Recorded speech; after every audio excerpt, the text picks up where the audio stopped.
Welcome to the Let's Talk process. And I got to move your little faces because you guys are blocking my screen. So why is this whole process important? It's been developed over a period of years. It's important because I noticed that when dogs were greeting other dogs, that there were some shy dogs that needed more time. There were some hesitant dogs that needed some more support.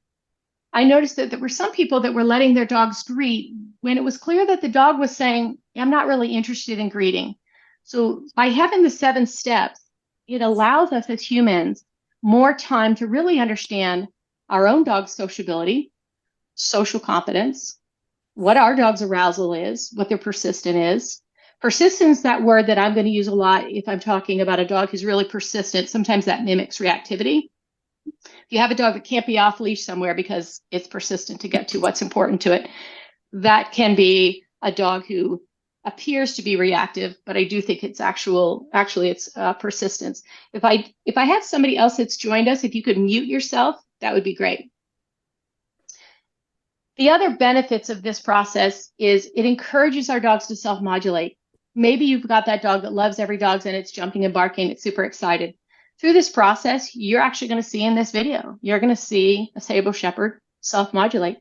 I didn't have to teach her. I didn't have to tell her anything. She's learning better social skills while she's interacting with the other dog in the video.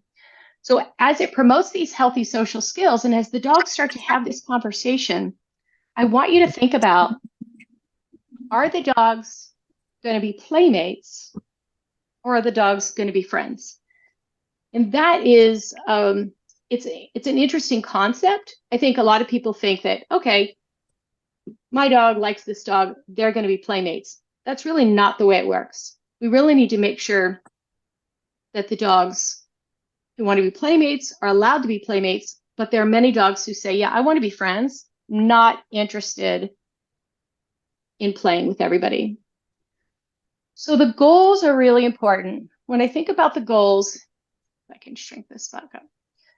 So the goals, number one goal really is to keep dogs safe. Reactivity is running rampant. It's an epidemic in our communities. And part of it is because of dog-to-dog interactions. When we use this process, not only do we see the social skills of the dogs improve greatly, we also see, there we go. So Mary, can I have you mute yourself? Perfect. We're also seeing that this process gives dogs a choice to engage or not to engage. The social skills are going to develop with practice. I've got a 4-year-old, a 2-year-old shepherd. I also use this on my last dog. They have amazing social skills, and people comment all the time. They have really good social skills. All right, so let me see if I can fix this. There we go. I think that'll work. We are not dogs, we are humans. And we are not great at reading dog body language. We try, but we're not a dog. And this process allows us time to be able to truly understand what the dogs are telling each other. And you're gonna find this interesting because what started out as the conversation between these two shepherds is a little different at the end. So I think it's going to be fun. And again, are we facilitating playmates or are we facilitating just friends? And there's a difference there. So this is the dog Pablo. This is back in 2008 with me. This is the dog that started the whole process. This is the dog that was born in a car somewhere between Las Vegas and Portland, Maine. At 2 weeks of age, came into the shelter. The shelter asked if I would foster the 4 male pups, which I did. And then back in 2008, I didn't know anything. I was just starting out. I was just starting my business. I really didn't have the skills to help this dog. What I did notice is they adopted him out. He lasted about 8 days in the new home. The family brought him back. I went to the shelter and said, look, let me work with him. They said he wouldn't submit. They were holding him down. He was aggressive to people. He was aggressive to dogs. This dog did not have a good critical period. What do you do with a puppy? You sign him up for a puppy class, right? Well, that's what I did. It's what I thought I should do. Really, we need to think about that. Not all puppies are going to blossom in a social setting. Not all puppies should be going to puppy class. Depends on the temperament of the dog. If a dog is shy with one dog, why would we think about putting them in that social setting, right? So not all puppies can handle that. In the first puppy class, 9, 10 weeks of age, every puppy that came up said, "Hey, let's hang out, Pablo." He snapped in the face, told them to go away, go the way. He was climbing in my lap. I thought, well, it's just the puppies in this puppy class. I'm going to go to a different puppy class. So I had the same thing. Any puppy that tried to engage with this dog, he would snap at them, say, "No, I'm not interested. I'm not interested." At least that's the way I was reading it. He was snapping at all these puppies, trying to climb in my lap. And he did okay with the old dog in my house. Of course, she was old and moved slow and got along with her just fine. It wasn't until he was almost a year old, I had him at a park, and this collie, we did a little greeting, just a little bit of pass-bys, turned him loose. I thought the collie had the memo to leave him alone. And he wasn't aggressive to the point he went at dogs, but he was just offensive. It was really when they kind of came at his face. And what happened was the collie came up to smell his face, and he grabbed her and kind of shook her. He did that to several dogs over the first 3 years of his life while I was figuring this out. He never put a dog in a hospital, but it was more like a reprimand. But when that collie came into his face and he grabbed it, my epiphany went off. I had the light bulb moment. I went, "Oh my gosh, that's what your mother did to you when you were 5 weeks old." I witnessed it. So what I saw at that point was I saw his mother grab him by the face. He still has the visible scar under his eye, or did. He passed 2 years ago. But she shook him, threw him aside, and he ran to me and I picked him up. Little did I know that that scar under his eye was the physical scar of the mental trauma that he has sustained from his mother. So any unfamiliar dog that came into his face, he immediately became defensive. Once that I figured that out, that's when I started to implement slow greetings with him and other dogs. Started out just parallel walking, started out just doing some pass-bys. Over the next 10 years, he passed at nearly 15. I kept adding steps because I saw that there were different dogs who needed a different type of an introduction. So if it wasn't for Pablo, I wouldn't be here sharing this with you, helping other dogs who are dog social, but they need a slow greeting because their social confidence is not where it should be. So as we go through this process, these are the 7 steps. If you're going to take a screenshot, this is probably the picture that you're going to want. I'm going to go through each of these steps and tell you the purpose of why I added each step and why each step is important. For example, the fake dog allows you to identify your dog's sociability, social confidence, your dog's arousal. And when I talk about arousal, I'm referring to the nervous system. Is it passive, hesitant, unsure, and yield space? Or does it become activated and more confident and take space? You're going to learn about your dog's persistence. You're going to learn about your dog's arousal and its recovery. So the fake dog provides a lot of information about your dog's sociability, social confidence, and all those temperament traits. The other thing it does for me as a trainer, it allows me to figure out which dog I'm going to bring out. So when I test, and I do this every week, right? I'm a dog behavior consultant. I test dogs every week for dog reactivity or dog aggression. Anytime I test a dog with a fake dog, that allows me to know which of my 2 dogs I'm going to bring out. Because we need to start socializing our dogs based on their temperament, right? So I know my male dog often mirrors other dogs' energy. So if I bring him out with a highly aroused knucklehead adolescent that's barking and jumping, my male might join into that. I'd rather bring out the female who's going to stand there and say, "Really, could you just calm down?" So the approach and treat of the real dog, again, we're looking at that sociability and what level of sociability do we have? We're looking at that social competence. The approach and pass is just what it says. You approach, you kind of have this brief conversation at about 15 feet, and then you go away for recovery.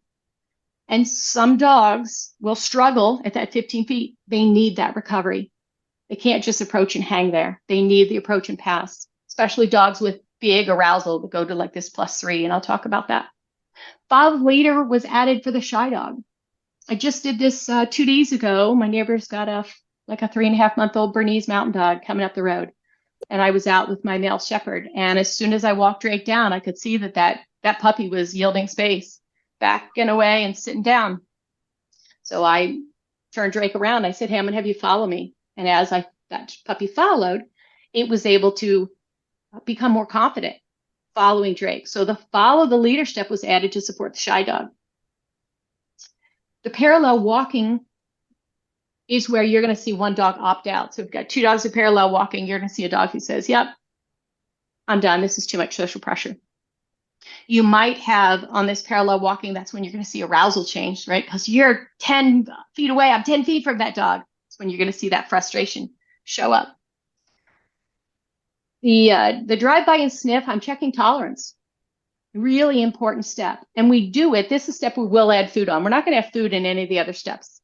So we're going to have the food on the drive-by and sniff. And it's a way to have the dogs interact, but such that the dog doesn't whip around and have your leashes get tangled, but we're experiencing tolerance. How tolerant is that dog when a dog comes in and sniffs? If it's not tolerant, what is it saying? Is it saying, I just don't want you in my space? Or is it saying, I need you to really go away? And that's something we need to answer. And then the approach, pause, and greet. And as we go through these steps, remember, you're probably going to repeat each step many times. Depending on what you see, depends on whether you progress to the next step or whether you repeat that step. So on this step one, approach a fake dog. I would highly recommend you, if you don't know the answer, take your dog to a pet store, have somebody sit out the fake dog. And yes, your dog might think it's a novel item. If your dog is barking and worried about it because it's a novel item, then that tells you your dog needs more socialization to new places and novel things. But what is your dog going to do? Are they going to bark and back away? Do they trot up with it? Hey, I'm highly social. Do they express strong sociability, even with a fake dog? What about recovery? What if your dog is barking and I'm worried about that? Call your dog away. How many times do you need to expose your dog to that fake dog, maybe with it laying down, maybe with you next to it? How long do you need to do that before your dog fully recovers from that novel thing? 2 times, 4 times, 6 times? To me, it's really important that your dog recovers from a fake dog. I always use the fake dog because that really tells me which dog I'm going to bring out. My female, when she greets a dog, she always has to throw out a couple barks. She's really excited. I'm not going to bring her out on a shy dog. So the arousal and resilience I'm going to talk about when I see it within the videos. I think that'll make good sense, and I'm going to explain it. And those are two, all these temperament traits are from Suzanne Clothier's CARET program. There we go. So let's watch Baxter here.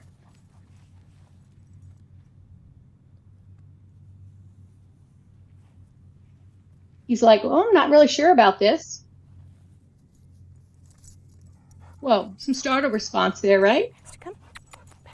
And then as he started to move away, he looked back at it. I don't believe that he fully recovered from this funny looking black thing with terrible social skills.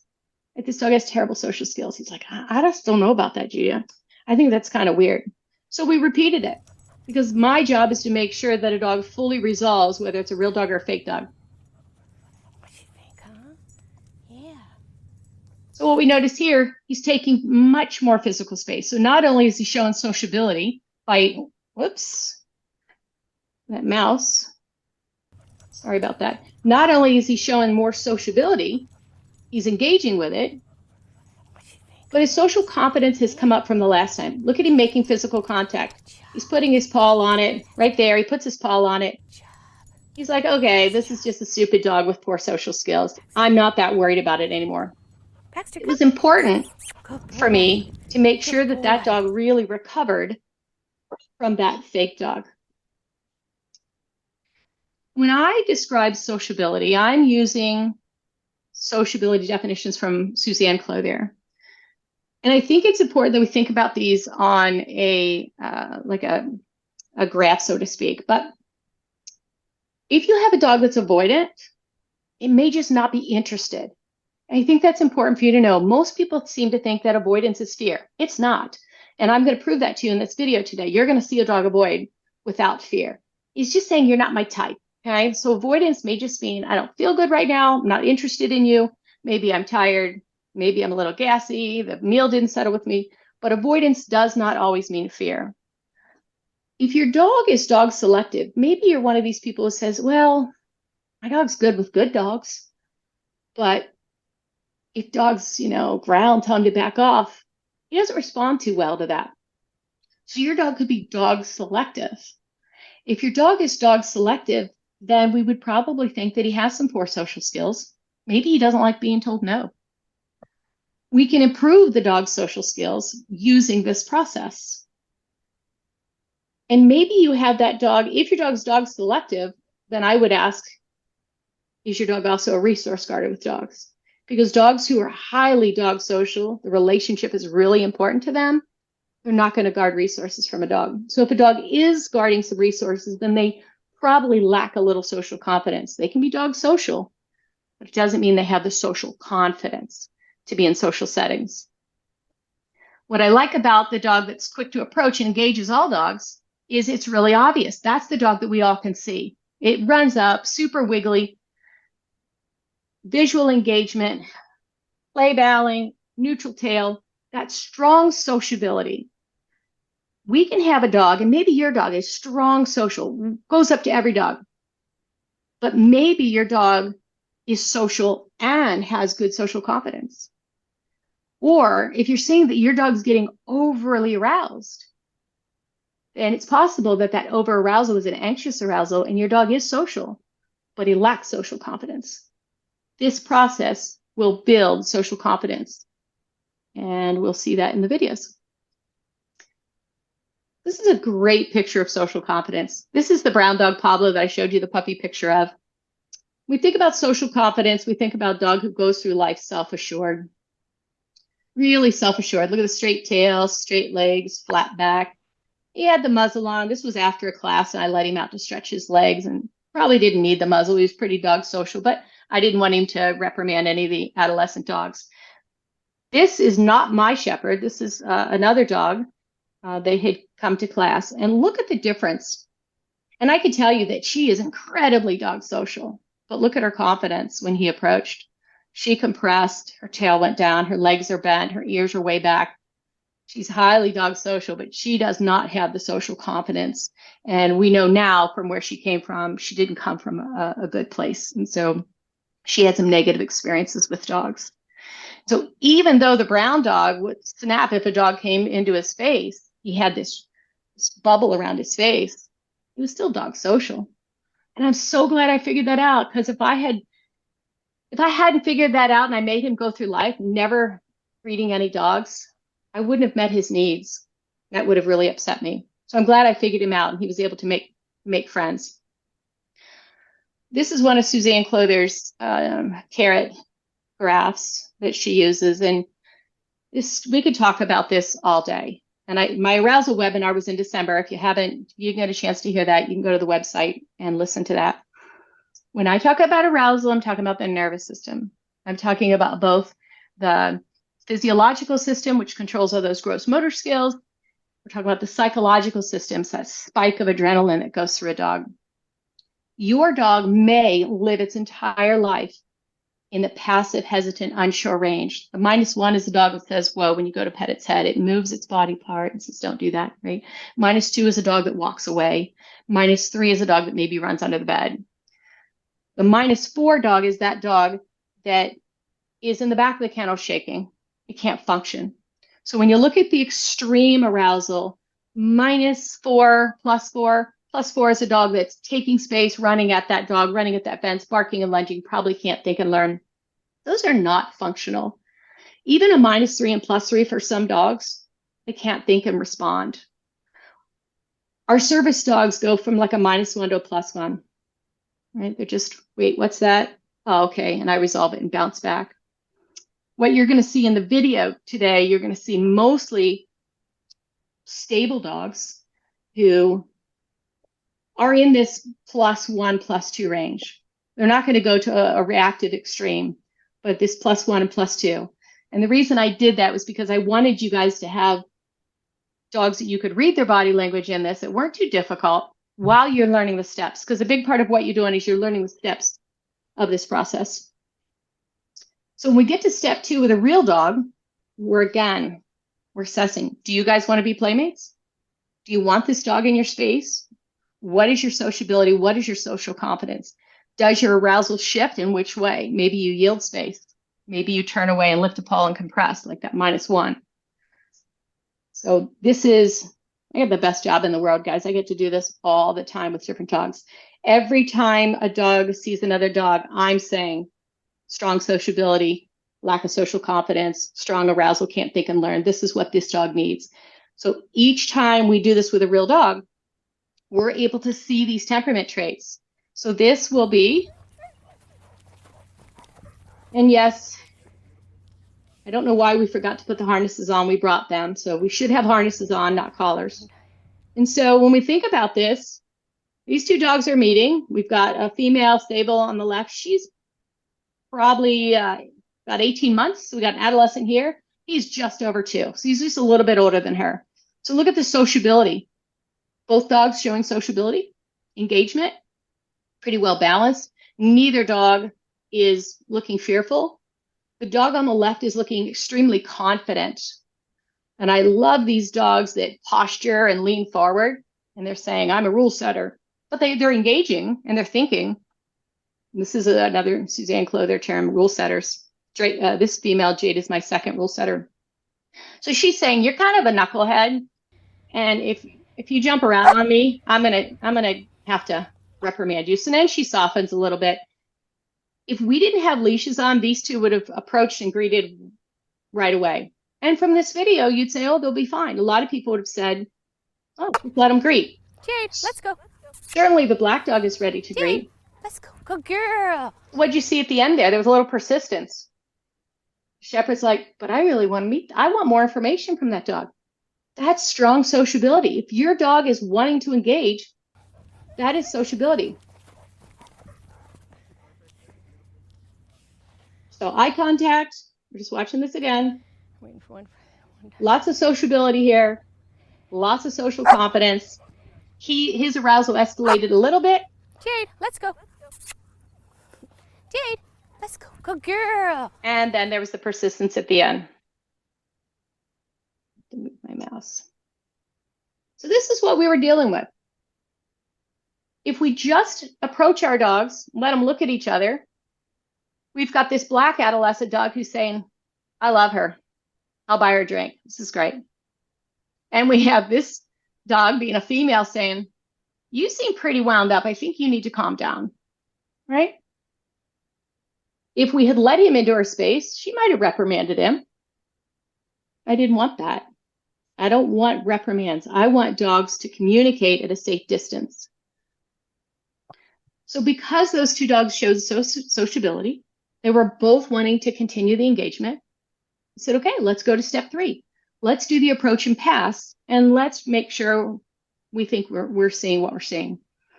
This is where, in this approach and pass, they get some information, and then they get to go to the ends and kind of take a break and say, wow, what do I really think about that dog? You might see a dog put his nose down and just avoid. You might see a dog start to bark and lunge because they're really persistent. So let's see this approach and pass.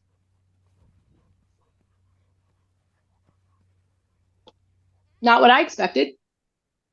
The shepherd's like, hey, thought we were going to continue the conversation. And the black dog says, nope, I'm out of here. So we thought, well, that's not what we were seeing a few minutes ago. Are you sure? And so now on this pass, the sable shepherd is a little more engaging, like, did you not see me? I am excited about you. Continue. And right there, oh, you little brat. Let's go back there and watch this black shepherd. Good.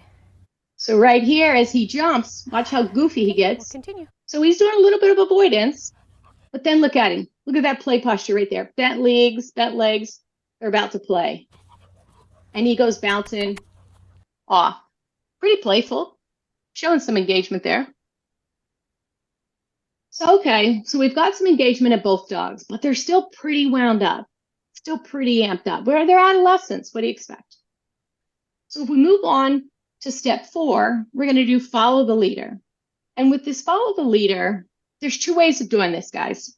I videotaped it both ways. I don't love to do follow the leader in a circle, but I did it for you because there are times when I'm in a subdivision, I've got a dog with low confidence, and I'll pull out my sweet male dog, Drake, who's very calm, very thoughtful. He's got a big heart, and I will let the shy dog follow him. But I'm letting him walk. Sometimes I don't have a street to go up and down. So I'm going to show you a video of doing it in a circle and doing it in a straight line. I prefer it in a straight line. And what you're looking for the dog in the back to show more confidence in its physiological system. Does it start to trot with a little bit more activation? Does it start to become a little bit more excited about getting closer to the other dog? Does its social confidence come up? You're also going to look at the front dog. If the dog in front is constantly scanning over going, I'm worried that dog's getting too close, then we need to stop the process. So this is the black dog's in the lead, and the Sable Shepherd is trying to get to him, right? And he's a fast dog. He trots. That's his normal pace. But as they make the rounds, neither dog is looking a little bit worried. They were both just sort of kind of checking each other out and checking and continuing to kind of follow their handler. Neither dog looked like they were opting out. Neither dog looked really worried, like they were scanning over. This, going a straight line, is a little bit easier to read the dog's body language. So as we move in a straight line, we see here the shepherd turns around and says, hey, I love you. Will you come into my space? I really want to engage with you. Strong sociability. She's flirting with him big time. And he's looking at her going, well, I don't know if you're my type. You're pretty cute. Jade. And then he barks. Jade, good girl. I think he's barking. He's like, man, she keeps staring at me. So I asked her to move along, and she did. But there's some persistence that you're seeing in that Sable Shepherd. So, okay, we still have some engagement. The next step of parallel walking can bring a whole different arousal to the table. You're getting close. If you have a dog with persistence, how many times have I mentioned I have a dog with persistence? If you don't know if you have a dog with persistence, we can ask yourself a couple questions. If your dog barks at other dogs, there's some probably persistence there to get to what they want. If you can't have your dog loose in some settings because they're going to run to what they want, that's persistence. If your dog is persistent about a certain behavior, dogs who are persistent to get to what's important to them develop frustration. If they can't get to what is interesting them, you're going to see frustration. Does not mean reactivity. Persistence does not mean reactivity. So with this parallel, this is where I see arousal changes. It's also where I see a dog opt out. It's often where I'll see a dog put their nose down and yield space, because this is a lot of social pressure. This is a lot of social pressures with parallel walk. One of the things that we're looking for here is that self-modulation. And you guys noticed it, the black dog. He went from bouncing, highly aroused. Now he's kind of walking flat-footed, and he's looking there going, maybe you're not my type. Maybe I shouldn't have bought you that drink. So we're seeing him self-modulate a little bit too, which is really, really lovely. So let's see what we get here. So now, get a little bit closer. She's getting frustrated. Why will you not look at me? Why will you not come back to me? And you notice he's sort of just looking like, I'm serious. I love you. And I want you to think about when you're looking at a dog barking, because it can be really confusing. This dog doesn't have any fear in her. She is self-assured in every setting. Doesn't matter if I put her on the boat, the docks, wherever. When you're looking at that dog barking, I want you to remember that if both feet are coming up off the ground, that often leads to excitement. Excitement is about elongating and getting tall. Excitement is about coming up. If you come home and your dog gets excited and jumps up on you, that's excitement. So fear is often more of a little bit of compression and getting low. But if your dog's jumping, if you got 4 feet off the ground, your dog's probably really excited, and then they can become very frustrated. And that's what's happening here is we're parallel walking, and he's saying, you're not my type. And she's saying, but I want you. I really want to get near you. I want to smell you. I want to engage with you. She's showing some strong sociability, strong persistence. And I mean, again, she's not even 2 years old, right? So she had only done this a few times with really good dogs. I really was hoping, as her owner, that I would see that self-modulation. And she finally says, "Oh, you're really not interested in me?"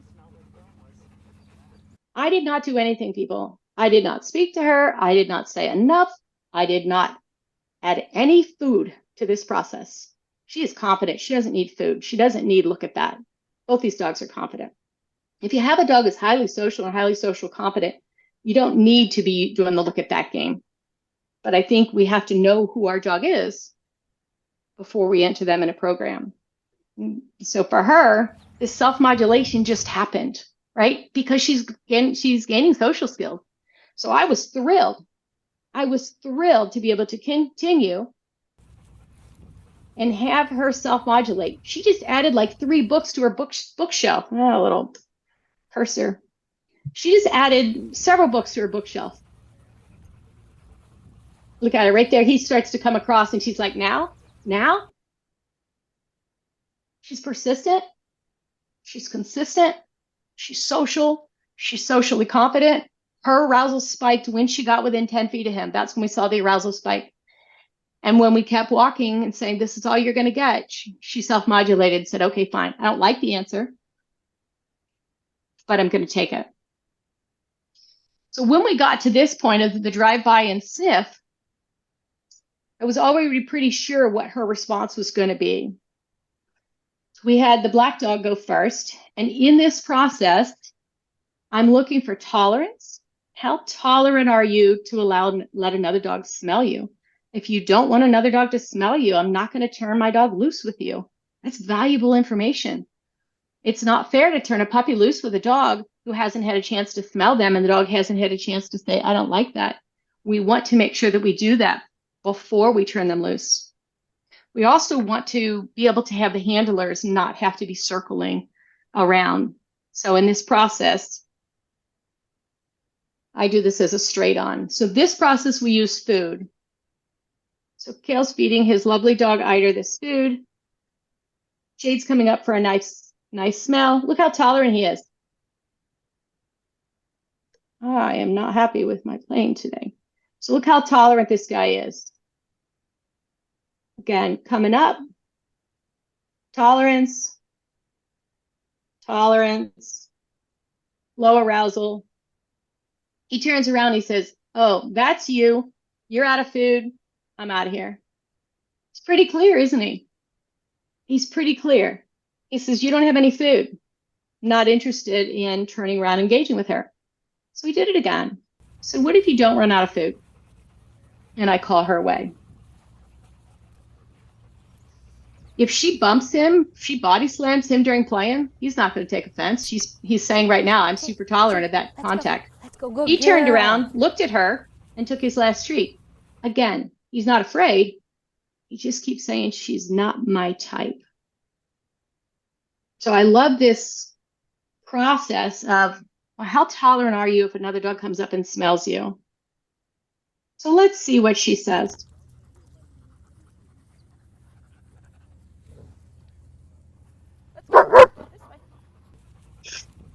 She says, don't. That is an indication right there that she doesn't want him to run up and put his paws on him, because putting his paws up would be a whole nother level of invading her space. She even said, hey, you can't smell me. So that's valuable information. I also know not to put her with a pup who's going to be too physical, right? And she's highly social. She's got lots of friends. I'm going to move my mouse. So this is a second trial. Why did I do a second trial? Because I'm all about self-modulation. So now, instead of barking to get her message across, she just looks at him. He says, I got the memo. Look at his head. He's like, all right, you already told me. I'm not going to invade your space, right? So in this setting, when he was going to come up, she said, nope, you can't do it. But did she self-modulate? Yeah. She used a lower level distance cue. Still sociable. She's like, I still like you. Look at her there. Oh, these videos. See if I can stop this at the end. Sometimes it lets me stop it. Sometimes it's funny. So he's out of the picture and look at her. I still love you. She doesn't really, she's not trying to argue. She's just saying that I have some rules. So there, worked that time. So that's persistent. That's sociability. She's saying, I still love you. So then we get to the point where, okay, we really want to hang out. Can our dogs be friends? He's already saying, the black shepherd's saying, I don't know. I don't think you're my type. So do we have mutual engagement? Well, in that last video, he was going to come up and smell her. So we still have some engagement, but do we have play styles? Do we have playmates? It's looking at the black dog as saying, you're really not my type. And so that's important for us to know because sometimes we're trying to find playmates, but sometimes we just want two dogs to be able to hang out together. And if we want our dogs to hang out together, then that's a matter of a process of being friends versus being playmates. But there are times when you're going to walk with somebody and your dog's not going to be loose with them. So it's a different question. So again, as we do this approach and greet, we're looking for that continued social engagement. We're making sure that both dogs feel confident. We're watching for arousal shifts to change. We know by now that in this engagement, the sable shepherd showing more persistence of, I want to get to you. So let's see what we get very organically. She's the same, the sable dog, sable shepherd.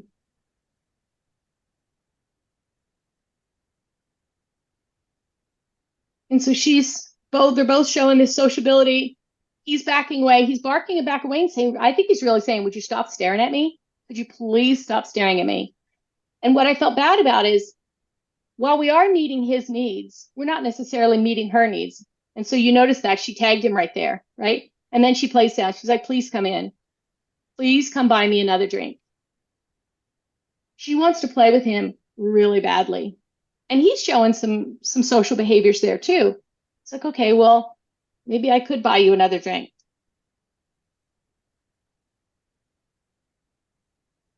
But what I love about this process is she's really looking at him and saying, she's self-modulating her behavior. She's saying, I will get low. I will encourage you to come in. I really want to engage with you. It's really important to me. And he's wagging his tail. He's turning sideways. He's like, you're just a little much for me. She says, I promise I love you. Can I just smell you? Right? And sometimes we have persistent sniffers.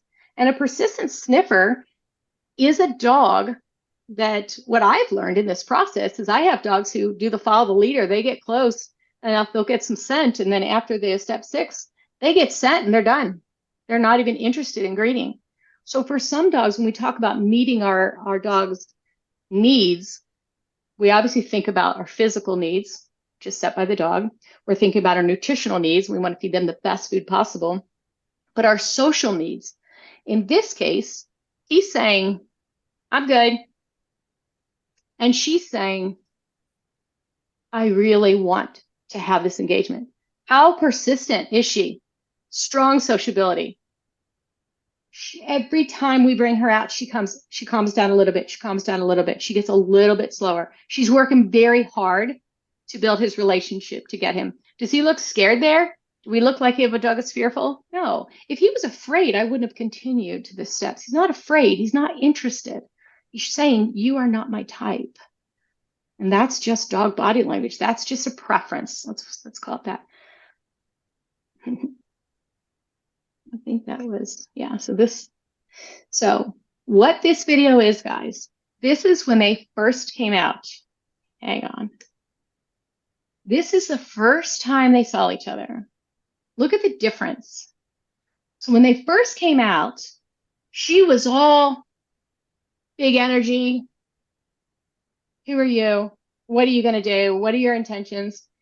And he was all about, I love you. Look at that's a perfect example of excitement. Feet up off the ground, excitement. He was the one that was all engaged. She was the one that said, who are you? And why should I let you buy me a drink? And then as we continue through this 7-step process, we went from this social engagement, social competence, to being able to be in the same space. But I have to ask you, do we have playmates? And in my feeling, the sociability, which is the dog's disposition to be social, the social competence that grows with each dog, and this arousal level of I can self-modulate and make friends. We saw both of these dogs change. The black dog was like, you're really a little too intense for me. And the sable shepherd was a little bit persistent, but strong sociability and strong social competence. So it begs the question, when you're doing greetings, if you turn your dog too loose and then you have conflict because your dog reprimands the other dog, that's on us. It's on us to make sure that both dogs want to be playmates and that they both want to engage. So when I think about why this process is so important, I think it's you, the dog handler, who needs to understand what your dog's sociability is. You need to understand what your dog's social competence is. Which way does your dog's arousal shift? Can your dog recover? If you're on step 3 with a dog, if you have 2 dogs who are saying not interested, complete avoidance, then you stop the process. If you have 2 dogs who are showing social engagement and social competence, you can continue to go to the next step. If you have 1 dog who's unsure, repeat the step. Repeat the step as many times as you need to until you, as the human, knows that you're doing the best for your dog. And I believe through this process, it makes it easier for us to read our dogs because we have different levels. I also think this is really important because I get so many of these rule setters. I get a lot of these rule setters who come on strong like Jade and they posture. And I think Drake has played with every single one of them. He's good with all dogs. He's like, yeah, I know you. My sister's like that. And my friend Ginny's like that. And my friend Rosie's a rule setter. And by the way, Casco's a rule setter. Why did Drake have to be with rule setters? Because he mirrored other dogs' body language. And I couldn't put him with rowdy dogs or he would escalate. So he's with rule setters who say, calm down. He says, okay.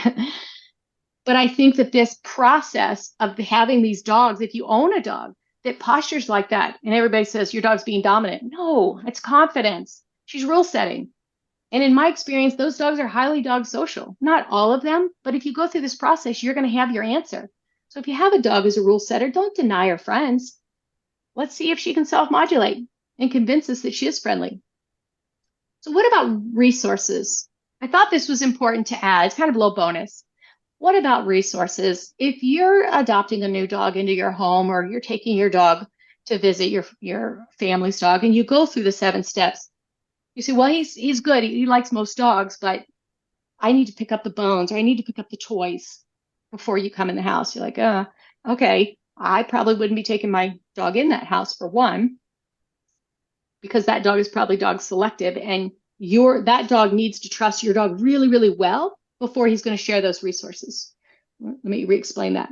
In my experience in working with sibling rivalry in homes, when the aggression is over a resource, once we build a strong relationship between the 2 dogs, the resource guarding between dogs disappears. Oftentimes, not always.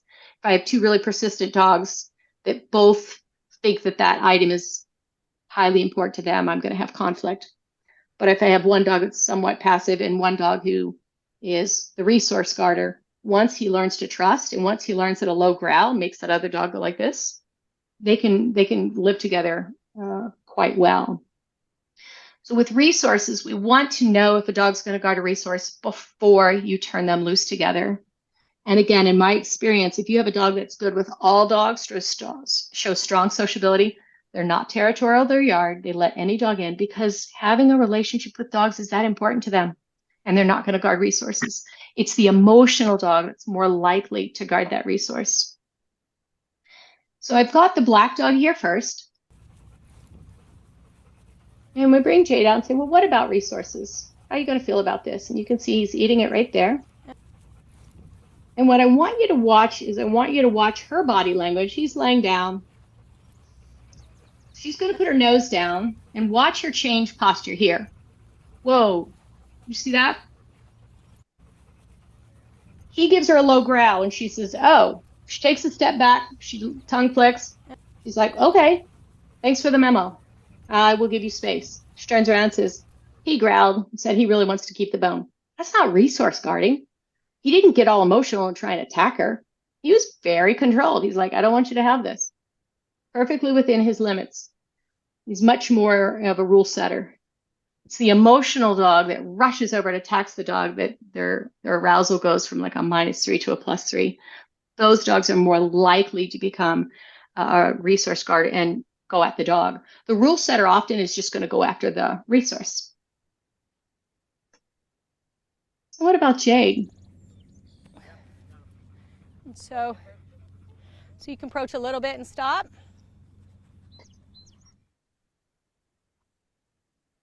You see he's showing his teeth. Stop. And so she's assessing the threat. He was showing some teeth and gave a growl and said, I don't want you to take that. And she's like, So she's reading, how serious are you? And he's looking around and blinking, and well, not that serious, but kind of was mine first. So I give her the bone, expecting her to give a low growl, say, I don't want you to take this. And again, it's very normal for a dog to give a low growl, exactly like Eider did. And Jade says, I would rather play with you than have the bone. In this setting, Jade is willing to walk away from the bone. She would rather engage with him than chew on the bone. So do we have a resource guarder? Clearly not. So let's look at that again. Was mine first. He's showing his teeth a little bit. I give her the bone. She says, thanks, Mom, but that's not what's important to me right now. This handsome... And again, it's very normal for a dog to give a low growl, exactly like Eider did. And Jade says, I would rather play with you than have the bone. In this setting, Jade is willing to walk away from the bone. She would rather engage with him than chew on the bone. So do we have a resource guarder? Clearly not. Nope, her sociability right now. And look at him backing away, and he says, well, that's all well and good, but I would rather have the bone. So I thought that was really interesting. So he showed his teeth. He said, that was mine. We took it away from me. And we gave it to her, and she said, I don't really want it. I want you. That is what is important to me at the moment. And I think that's important for you guys to realize that when there's something intrinsically rewarding to a dog, Jade loves dogs, as you can tell. She comes on strong, but she loves dogs. And I trust her with 11-week-old, 10-week-old puppies. That bone to her is not intrinsically rewarding. It is intrinsically rewarding to the black dog. When something is intrinsically rewarding, it's going to trump anything else. So if you have that dog with persistence to get to a dog and you're trying to pull the stake out and the dog's like, human, what do you not understand? Thanks for that cookie. That is the most important thing to me. That is intrinsically rewarding. If your dog loves dogs, does well in daycare, and is barking at dogs, it may not be a true reactivity. It may just be that we're not meeting his social needs in his mind. So again, if you didn't get a chance to do a snapshot of this page, these are the 7 steps of the process that I think are important and that I use every week with all the dog aggression that I do. I put them through the dog to dog. We make friends, and oftentimes they don't actually play, but they become friends. So friends and playmates are different things. Make sure I get it all up here for you guys. There you go. So you can take a picture of that. This system is helping dogs improve their social skills, and it's helping reduce this arousal, reduce this high barking, lunging stuff, because we are meeting their needs and at least letting them have a conversation. Now, in the next webinar that I'm going to do in June, it's going to be called Let's Talk Behavior. And in that video, I'm going to have more, it's going to be dogs with really poor social skills. Let's put it that way. This is about, these are the steps. You should get started with these with your dog today so you can learn more about them. So while we didn't celebrate playmates per se, this is over here to the right. This is the same sable shepherd. This is about a year later, 10 months later, until she's much more black. She lives with this black shepherd. These two are great friends. They play well together. Drake, this male dog, and this eider play really well together. All of these dogs are highly dog social. Rosie over here in the corner is dog selective. It takes her a while. We did a lot of approach retreat before we let her loose with really all three of these dogs. She had to meet these dogs separately. She could not come into a social setting. She's a very emotional dog. And so while we have friends and all of these dogs can hang out in the same parking lot together, they're all off leash together. In this setting, when I had a long line on Jade, she still wanted to chase Eider. There's something about him that she just really wants to engage with him, and he's not interested. So I have to step in and slow her down because I don't want to put him in a situation where he might feel the need to turn around and reprimand her. So again, friends or playmates. Some resources. You guys know, if you know me very well, you know I'm a huge fan of Suzanne Clother's Carrot program. Sue Sternberg has a lot of great YouTube videos out there to learn dog body language. I'm certified through the IABC. If you're a professional dog trainer looking to take that next step to a certified dog behavior consultant, you might like the IABC. Pet Professional Guild is all fear-free information, fantastic stuff. If you're doing BAT, Grisha Stewart, I was familiar with BAT 1. I have not jumped onto the BAT 2. I don't know I know she's changed it to 2.0. BAT 1 I use a lot with the passive and shy dogs, and very, very helpful program. So some resources for you guys. So I'm going to stop sharing my screen and see if I can bring up you guys. All right. Why don't you guys, some of you can unmute yourself. I want to see the full screen. There we go. Okay, so we had talked about answering questions. If you have a question, you can raise your hand. Is there anybody that has? Hi, Sharon. I have one from Jessica. Okay, what is it? Actually, two. What do you do when your dog knows a fake dog is fake and doesn't react one way or the other? Good. So if your dog doesn't react to the fake dog, let's say you've got a fake dog in your house because you're a dog trainer and they're fine with that. I would probably go to a pet store and get a fake dog, or if you already know the answer, if you know that your dog is pretty social and has good social confidence, then that information is what you're looking for with a fake dog. That should help you identify who his friends are going to be.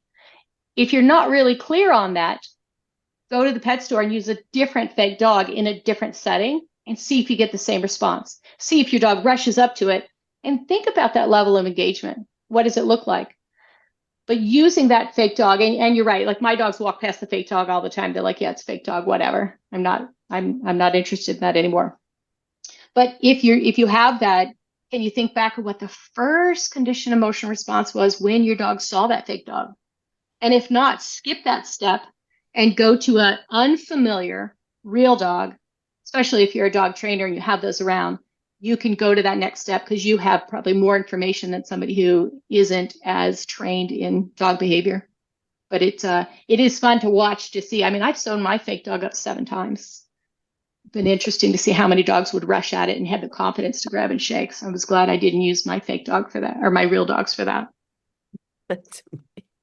So yes. Jessica had a second question. Yeah, good. In a perfect world, what is the general time frame introductions happen in? 1 session, multiple sessions? If multiple sessions, would you start the new session with a refresher from the previous session before moving to the next? Yes, always. So great question. I did this process with a dog probably on Monday, and we only got through 3 steps of it. The dog's arousal was so high, we had to take a break. So yes, there are times when your dog or a dog is going to need repeated exposure to the same dog, repeated times or repeated sessions. And every time you start the next session, you want to go back to step 1. So you want to go back to step one and do you remember me and what has changed? So that's a great question. And some dogs zip through the process really quickly because you've got two highly socially competent dogs. And in other times, you get to step three and you're like, we have to take a break because it just becomes too much for the dogs. They become too wound up, too excited. That also makes you think, are you using the right dog for this? Are you using the right neutral dog for the process? And it's really hard, you know, as dog trainers, for dog trainers, we have to have these. People think we have perfect dogs, and we don't have perfect dogs. And we have dogs, but we don't have perfect dogs. But if we have more than one dog, it is nice to be able to have some information so that you know which dog you're going to bring out. I have messed up before and misread a dog that came out and postured and realized it was actually more emotional than I thought, and I had to switch dogs through the process. I tend to use my highly social dog first. The problem with the highly social dog is he's slightly passive, and sometimes a dog who has poor social skills but strong social competence, I try to bully him. And that's when I have to put him away and bring out my rule setter. And she says, yeah, you can't do that. She's my female now, who's almost 3.5. She'll just sit down at a dog that tries to bully her. She'll sit down and look at it, and then they walk away, and we do continue the process. And eventually the dog will self-modulate, which is really fun. So yeah, great question. You are going to need, for many, many really worried dogs, you're going to need repeated exposure to the same dog. That may mean 3 weeks of the same dog, and you only get through step 3 of it, but you're always going to start over. Build that confidence. So Good Tally questions. has a question. Yeah. If you aren't a trainer and don't have access to stranger dogs, how do you get repetitions of this process in? I can be hard to find a stranger willing to put their dog through this process. Yeah. So if your dog is that wound up, if the arousal is that high and the persistence is that strong, it would be really nice if you had a little bit more information. I would really recommend you start with a fake dog and gather, what is my dog's sociability? What is my dog's arousal? Can my dog recover from a fake dog? I've had dogs that honestly didn't fully recover from the fake dog there, and that falls into environmental competence, right? Because a fake dog can be a novel thing. So if you have a dog who's worried about a fake dog, sometimes it falls under environmental fears. So if your dog is that wound up and that barky and that aroused, I would start with a fake dog to find out where your dog is in this process. And I would hire that professional who has a really good, confident dog. You don't want, again, you want that confident dog who's just going to be like, yeah, I know you want to get to my space, but the answer is no right now. And eventually watch that other dog self-modulate. So you'll need to have a professional for that, so that you can read that dog's body language and determine. For me, a lot of these dogs are frustrated. I will say 90% of the reactive dogs I get are frustrated. It's a really fine line, and it's challenging for us to read. And that's why I kept making steps so that we'd have more time to be able to really say, what is this dog really telling us? So that's a good question. And it's a fair question. It is hard to find those really good dogs. One thing you might do so that you don't put too much social pressure on the dog, if you have a friend with a balanced dog, just follow it. Just start with follow the leader. Just follow. Go for a 3-mile walk and just follow it the entire time. And by the end of 2 miles, you might be able to do a couple pass-bys. Start with that follow the leader so that you're not putting all that pressure on a neutral dog. So Pat had a question. Yep. So do you not do this training with a dog that your dog is currently having problems with? Correct. I would start, if you have 2 dogs who have conflict already, if it was my dog who had conflict with the neighbor's dog, I would take my dog to do this process with really good dogs because I want my dog to learn better social skills. I would also question, is your dog an adolescent? Because remember, adolescents don't make good choices. We certainly didn't when we were adolescents. So if your dog is an adolescent, it may not be making a good choice, but definitely don't start with a tough dog because that's high criteria. That's high criteria. And if that dog's barking and threatening and saying, I'm going to put a hole in your head, if your dog is +3 in its arousal, it's going to come right back and respond equally. And that's not serving any purpose. So yeah, start with a much calmer dog. and build some of those social skills. And after about doing this with 4 or 5 dogs, your dog is absolutely going to say, yeah, I used to be like that, no longer, because I don't think I have a picture of her, but my wire-haired bull terrier, my Scottish terrier, they were both reactive, but the wire-haired bull terrier she was just kind of a brat. She was very confident, very rude, barked a lot. And after I started introducing her with dogs and getting social skills, because another trainer had said she needs more practice communicating, and she didn't have good social skills. She couldn't play at all. She chased dogs around in circles around, but she didn't understand play. And it was nice because after a few years, she would be like, yeah, I used to do that. So they can absolutely learn better social skills. You know, we were always taught that after 16 weeks, you can't really socialize a dog. Well, but you can teach social skills at any age. So that's the beauty of this. So Jamie has a question that she needs to explain more, and it has to do with multiple family dogs. Yeah, so it's me. Hi there. Okay, Jamie. And I'm actually Christine Wolf, with Oh. Almost Home, and my husband is Jamie. I have Okay. Bucky. I know you've heard about Bucky and Ariel. Yes. Okay, so here's my scenario. Ariel's my first foster failure. She's a very confident, highly communicative dog, meaning I can take her in any situation with another dog and she will tell me yes or no, and I will walk away. We have that tight a communication. She has 2 different relationships in her family with family dogs. One, I would say, is a friendship, let's pal around, let's go for a walk, let's go swimming relationship. And the other relationship is with a high energy dog that she considers her puppy, that has grown up and plays rough, you know, a terrier mix, not a pit bull terrier, I'd say a Jack Russell Terrier mix. And they play really rough. She lets that dog do what she wants to do with her and corrects her. She's got more of a parent relationship. So we've got the friend relationship, the parent relationship, and I've got Ariel that I would say I understand very well, except when the 3 of them are together, they go at it, and I don't know why. Well, I suspect that Ariel's the one with poor social skills, that she's either overreacting or I would guess that you would need Well, to actually, separate. let me rephrase that. She Yeah. doesn't go at it. The other 2 go at it. She joins in.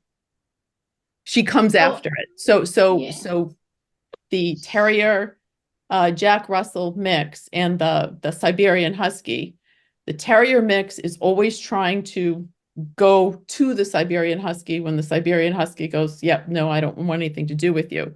When they get together, Ariel comes in after the fact and reacts to that, them being together. So I probably need to see it, Chris, but I suspect that we need more information on what is Ariel's sociability. Does she like all dogs or is she dog selective? What is her social? Dogs. Okay, so what is her social confidence? Is she a rule setter? Yes. Okay, so it's very possible that when those 2 are playing, her preference is, I don't like this arousal, you guys need to calm down. It's very possible that she's just trying to set rules for those 2. Mm-hmm. I know my female does that when Drake tries to play with his friends. She's butting in, goes in there hot and heavy, like, hey, you guys need to stop that. So I have worked on my female, being the rule setter, rewarding her for sitting calmly with me while Drake plays with her. And that was not easy. She would bark and posture, even though she was friends with both dogs. There are some dogs that feel strong need to parent or set rules. Your job sounds like you need to, with all 3 of the dogs, you need to have 2 dogs playing with a barrier and rewarding 1 dog for being calm. Okay. 2 dogs play, reward the other dog for those 2 dogs being, reward 1 dog for being calm while those 2 are playing. And that makes you the rule setter. It's like, I know this is your nature, but you need to chill out right now. This is what we're going to do. Perfect. Thank you so much. That's a great idea. Good. So Mary has a question. Does Yes. putting a basket muzzle on one of the dogs interfere with the process? Oh, I don't love using muzzles in this process, because if you're having to use a muzzle, then I feel like the dog may not be ready for this process. Well, if I could explain a little bit, I've got Yeah. a 115-pound, so oversized female Rottweiler who had great socialization up until I had a hip replaced and then COVID hit. She's now 5, and she lives with a about a 50-pound pit bull, gets along great with him, and a 15-pound little Maltese mix who actually rules the house. She is reactive on walks. I've worked hard with her. She's getting much, much better with it. My son just adopted a dog about a week and a half ago, and I just really want to make sure the meeting goes well. That dog's about 50 pounds, a pit mix, and I worry that my anxiety is going to interfere with the process. And if the dog's mine wore a muzzle, I could relax a little bit, but I worry again that that will interfere in some way too.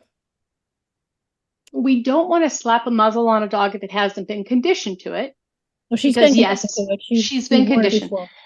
If, like the brown dog you saw in the video, he had been conditioned for years. I hung it on the doorknob. You put it on, you wear it down the street, you take it off. You put it on, you wear it down the street. If she's conditioned to a muzzle and you can start walking her in a muzzle such that she doesn't feel confined. But is she also the dog that you're saying is barking and lunging at dogs? Yeah. She is. So if she's barking out of fear and you're putting something on her that makes her feel even more confined, it's really not ideal. It can actually, her nervous system is getting big, and I would love to see it to see if she's barking to chase dogs away or if she just wants what she wants. And there are those dogs that say, hey, I want to come smell you and I'm going to get in your space, right? Mm-hmm. So if she's a persistent dog, I mean, she's not bred to be hesitant. She's a Rottweiler. She's not bred to pause and be passive and be hesitant. She's bred to go do her job. So that's part of the process. But for me, I don't like the idea of putting a muzzle on her for the process. For me, I would rather you had a different handler. If somebody else is very familiar with her, I'd rather you had a different handler and not have that on her face. I mean, if you're worried that she's going to get away from you and she's going to run and do damage to the other dog, then you're probably not the right person to have on her. And you guys need to go somewhere where there's a wire fence, like a baseball field, and one of you inside, one of you outside. But if you're just having two dogs barking at each other, that's really not a good process. We're talking about having at least one stable dog. So really what you're saying, Mary, is you really need to do this with her with a couple other dogs so she knows the pattern.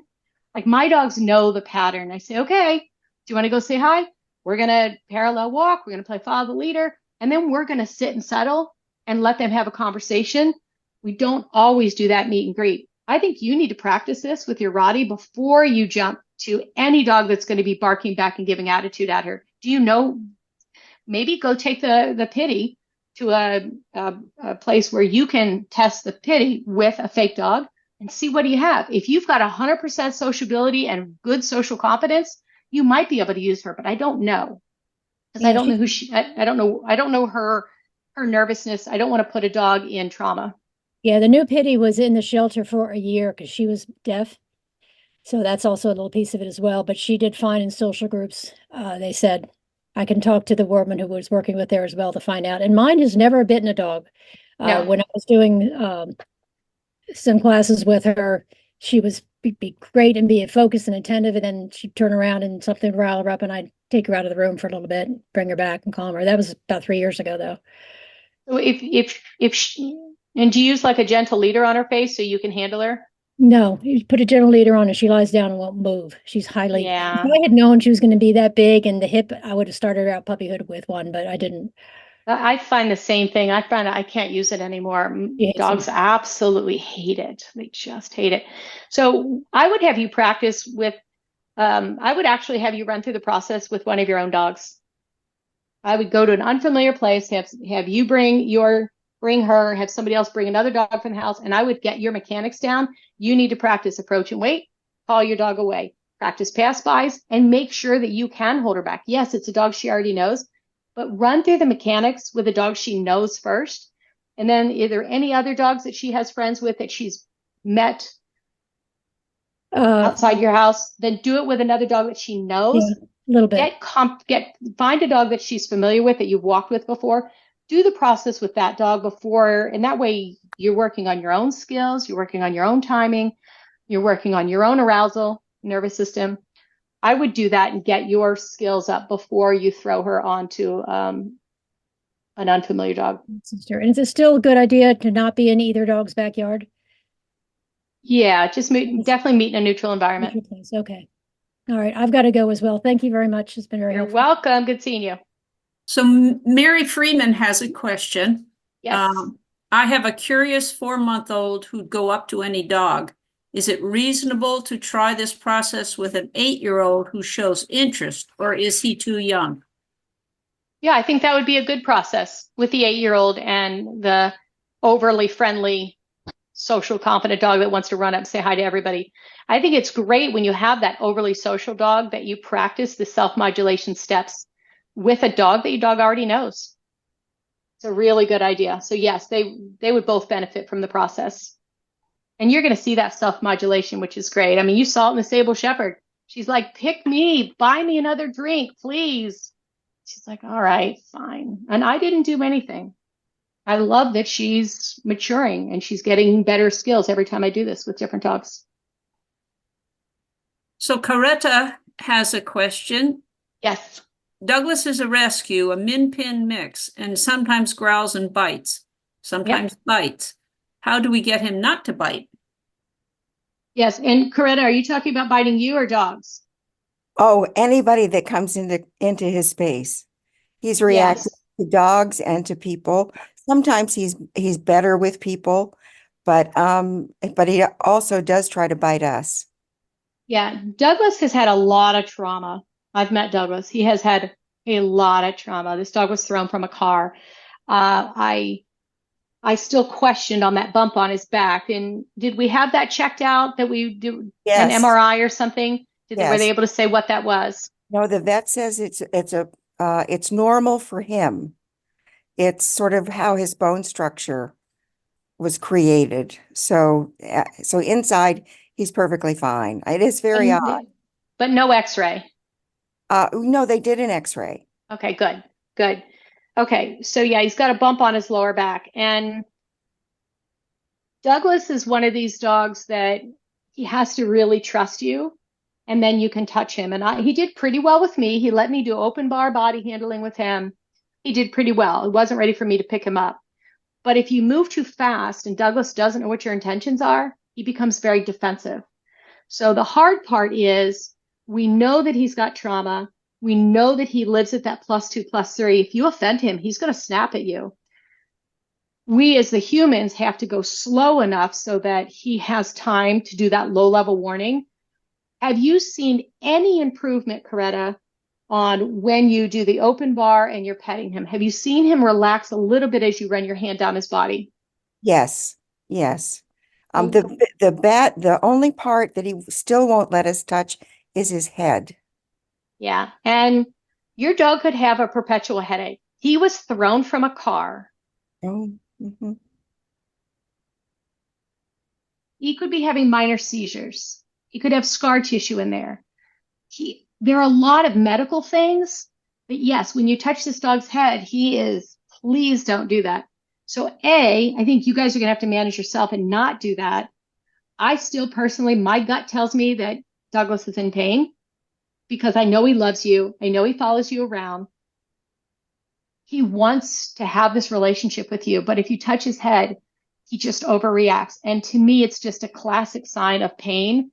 I don't know what other tests they could run for him, but I do find it that he is one of those tough dogs that his resilience, whatever has happened to him, if somebody had clocked him in a head, by now you would think that he would trust you, and he still doesn't. Most dogs' resilience with their human, they learn to trust that person and all becomes well. He hasn't done that, and I just have to believe that there's some pain involved. Interesting. I think that there's pain involved. I think he's still reacting this way. To me, all the dogs, once they're with their new person and they realize they're safe, they do better and better and better. He hasn't. And the one thing that would make me think is because he's still got a headache, because he's still in pain. So I've had his back checked out because that was where the bump was. But I have not had his head checked out. Yeah, I had I don't know, she was like a Griffon mix. that had this, and she ended up having a brain tumor. I had a Springer Spaniel that had a brain tumor. Springer was very aggressive, bit multiple people, and bit everybody in the home, like 4 people out of the house. They finally had to have him euthanized, and he had a brain tumor. So I would lean really into seeing if we could get more information on Douglas as far as if there's something going on in his head. Okay. Yeah, we'll do that then. Otherwise, he's totally loving. He is a sweet boy. He doesn't mean to bite, but I think he hurts. Thank you. Yep. Anybody else got a question? Julie has for her us? hand up. Oh, good. I need to make my screen bigger so I can see everybody's hands. All right, Julie, what do you? Yes. Hi there. Hi. So my dog Sassy is about to be 12. She's very healthy, but she gets very aroused by new dogs. And we live in an area near, the main street town where there are often a lot of visiting dogs, often a lot of new dogs. She wants to immediately run over and check them all out. I can't take her on a walk if one of them is walking behind us. I have to pull her off to the side and let the other dog go by. She's happy to follow another dog. Now, if I meet with the new dog, she's 100% good with people, 100% good with puppies, but she wants to establish dominance, and she wants to, get her nose right in the other dog's butt. She won't pay any attention to the other dog's cues.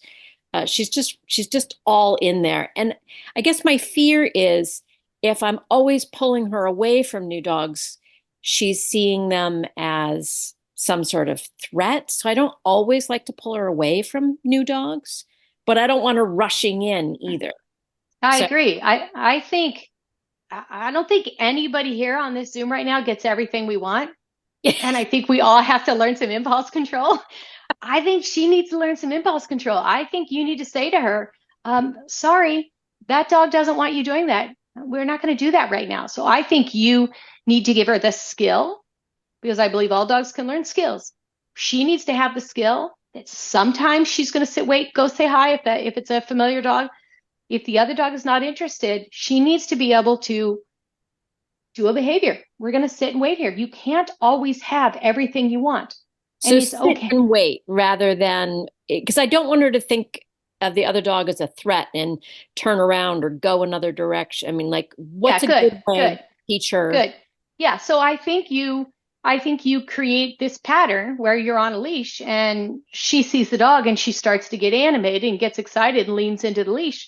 And you might say to her, for me, if I'm going to greet a dog, I'll just say, can you wait?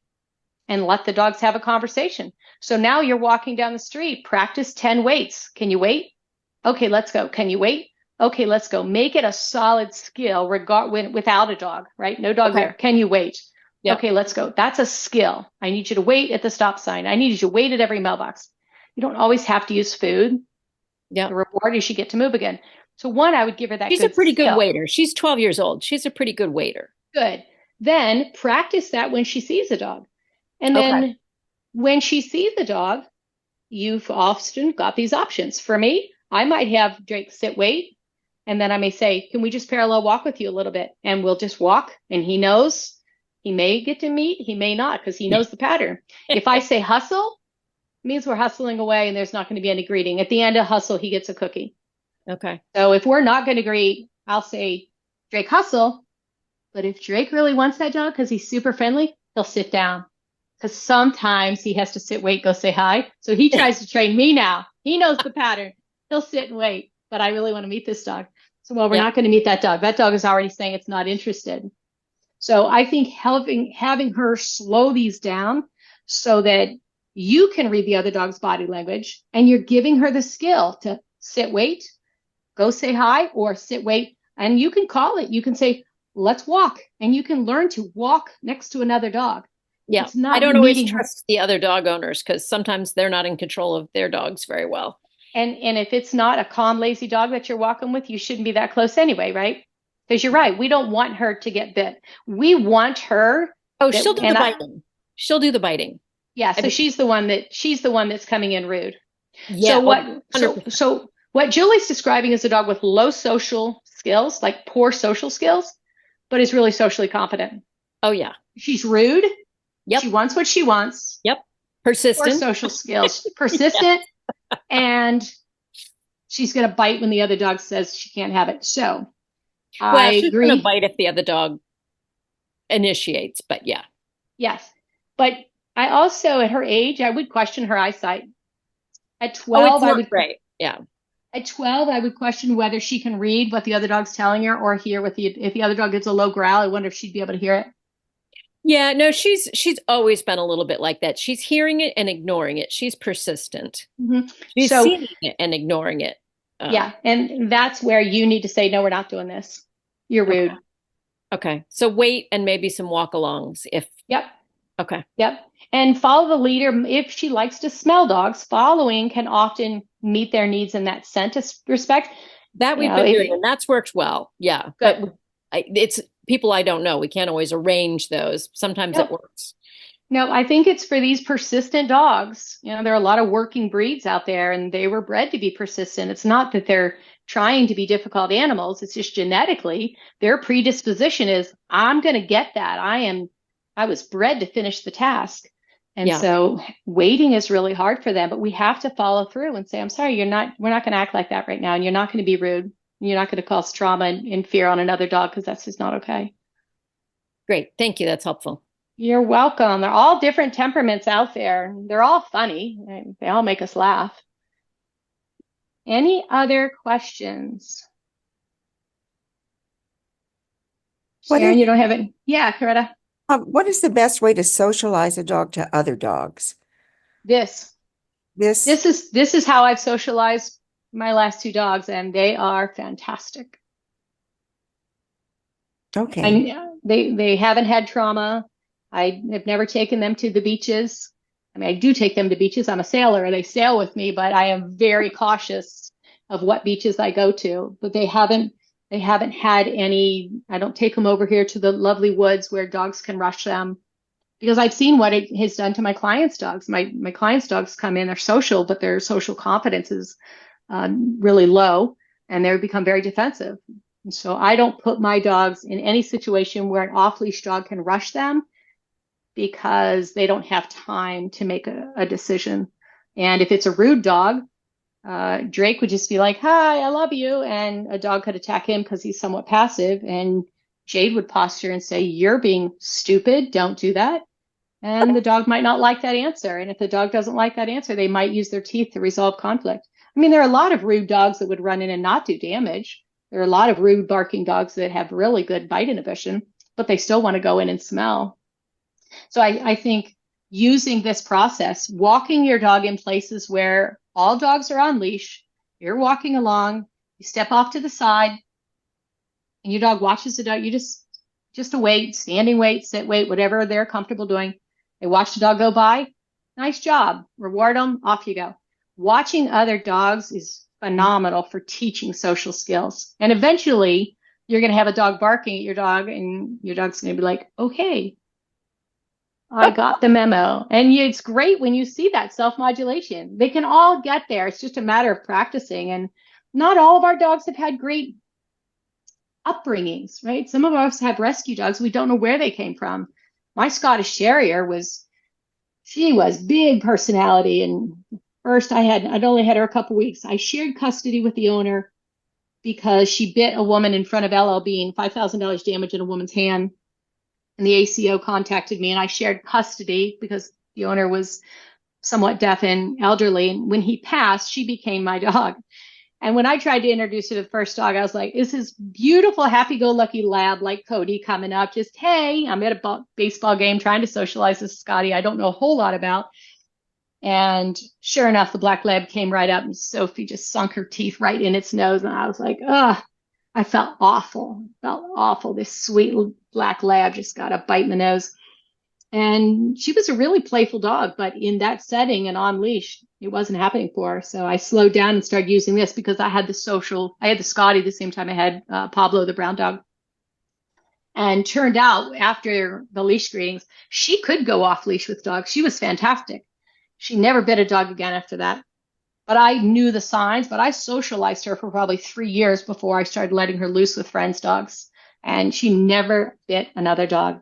I did it slower. I said, see, You got this information from this dog. You know how this dog's going to respond. You don't need to be defensive. She would run and play with dogs. One time she had an Akita come up over her. Can't remember Maya. Akita's name was Maya. Kind of came up over Sophie. I have a video of it. Came up over her and was looking down at Sophie, and Sophie just was like an owl. Jumped up and snapped at her jaw. And then Maya shook her head, backed off. She was a rude adolescent, 2-year-old Akita, play about, and they ran around. It was hysterical. But talk about rude skills. I mean, adolescent dogs, they're almost all rude. You got to give them a break. You have to give them a break. I'm thrilled getting mine. Not that I want my dogs to age, but Drake at 4 now is easy, and Jade's still at 2, and she's not for every dog. She doesn't always make great choices, and sometimes I have to be careful to not give her too much freedom. And that's another thing I think it's easy for us to do. We love our dogs and we want to give them freedom. Sometimes we shouldn't give them so much freedom to make bad choices.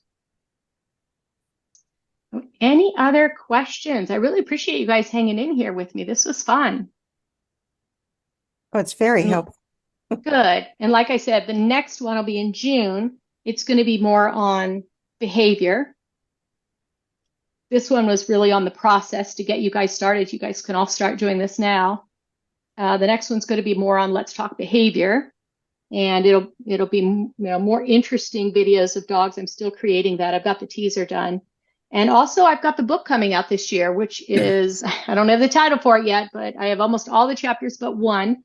And it's on this process. It is how to teach a dog social skills, how to socialize them based on temperament. Remember before I was saying, if your dog mirrors other dogs, you might have to put them with a rule setter. You might not put them with a dog that escalates because they're going to learn bad behaviors.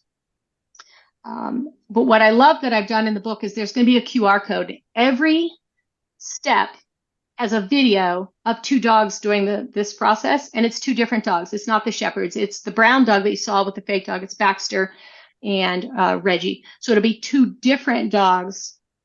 That's going to be the videos that'll be connected to the book. So when you get the book, we'll have a different video for each step to go through. And I think that'll be fun for people. So Wendy has a question.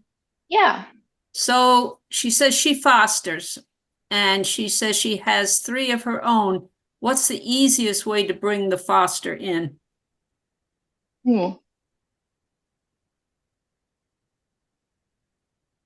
So the best way to do this is if your dogs are highly social, you can do it in your yard. But if you have a dog who's territorial or dog selective, it might not go so well. I mean, imagine if I brought you into my home and I said, I have 3 Shepherds and there's one that's probably not going to like you.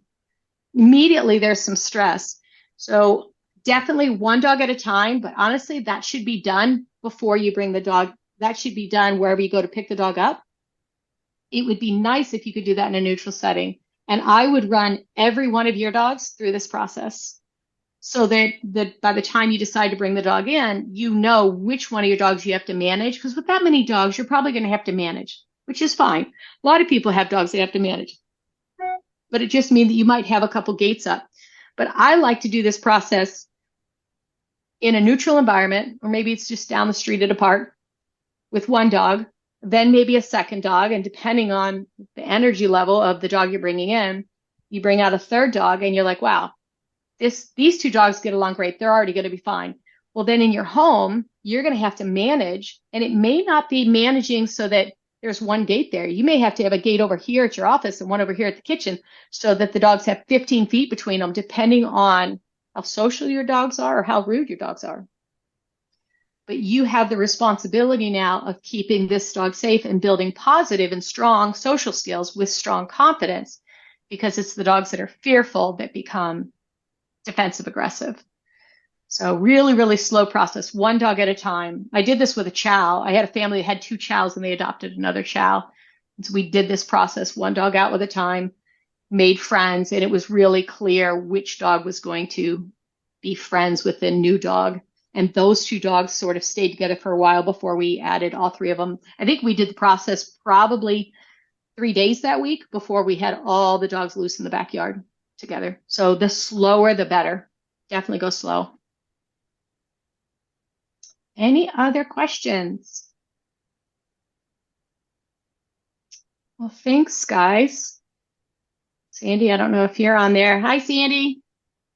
Glad you could join us. Thank you. Jacqueline's here. Wendy. Hi, Dave or Karen. I don't know who's here, Dave or Karen. Randy, thanks for helping out today. I appreciate it. Well, if there are no more questions, we will say goodbye. Thank you, everyone, to your support and being here today. It's a lot of fun. Everybody's got some tools now that they can use in their toolbox. Let's see. I see somebody in the chat and see if there's another question there. I think we're all set. That comes up there. All right. Thanks, everybody. Appreciate it.